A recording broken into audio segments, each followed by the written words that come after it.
My name is Tom Thompson and I'm the technical manager of the Linbury Theatre here at the Royal Opera House. Major refurbishment at that point was when the Linbury Studio Theatre was originally created, but it was never anticipated that it would have the level of work put on it that it actually ended up being. So it was decided to refurbish it. As they needed to completely remodel the auditorium, they literally gutted it completely and took it down to the ground and started again with as much of a blank canvas as they could, given the fact that the hole in the ground was still the same size. It is a flexible system, so we've got a number of different ways of doing it, but the standard setup is 2 hangs of HALO-C with a separate set of ground stackable HALO-Cs to have on stage level, with 2 pairs of subs, 1 set on stage level and then another set up high. And then we have quite a lot of other boxes around the space to fill in all the little gaps underneath circle overhangs, and also to provide rear surround. And they're all varying boxes from EMS 41s up, depending on the use of the space. We also have a row of front fills along the front of the stage, which are EMS 41s. And then we have a number of other boxes, mainly EMS 81s, that we use for fold back. I think the main thing that we like about it is just how smooth it is. You don't walk around and notice all the holes because there aren't any. In terms of the way that the PA responds to the space, it's really fantastic. It's smooth is definitely the word that I would use. It's just even wherever you go, and that's really lovely. I'm Nick Manning and I'm head of sound and video for the Linbury Theatre here at the Royal Opera House.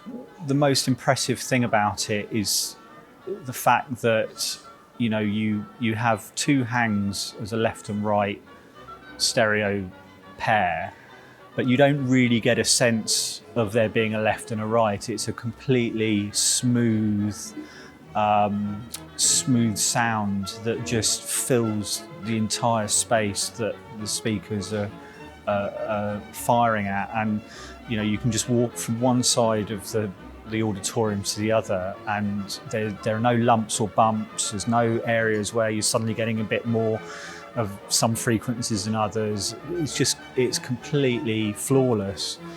And then when you combine those with the subs and all the other speakers that we have put in around the space, the whole system, it's like it's all come from the same DNA. We've got 15 4-channel amplifiers. We've got 1 DQ20 for the subs. We've got 2 DQ10s for the Halo arrays, and then the rest are DQ6s. And because all of the amplifiers work on the Dante network, it actually makes it very easy, because you can just chop and change outputs from the desk to inputs on the amps. I think Ed put on James Earl Jones reading The Raven. His deep gravelly tones coming out of this tiny little box. It's quite surprising how much warmth and richness and breadth that you get out of such a small box. So they really are fantastic, and especially for something like a front fill or a balcony, an under balcony fill, they really do that job perfectly, because it does give you that breadth of sound that you're looking for. Obviously, we've got subs that are doing the extreme low end, but what it does for us is it allows us to have the control so that you don't notice that those speakers are there. They're just on enough to pull the image into the right place, but without you noticing a difference between those and the rest of the PA. It's seamless. The head of sound and broadcast stuck his head in, and he just came out and just went, it sounds absolutely fantastic, which is great. And also, our chief executive here wanted to, once we'd set everything up, he wanted to come and kind of sign it off, if you like, and see it and hear it. And he he came down and we played a few bits of opera and a few bits of ballet, and and his note was, "That's great. It sounds great." That's all I've got to say.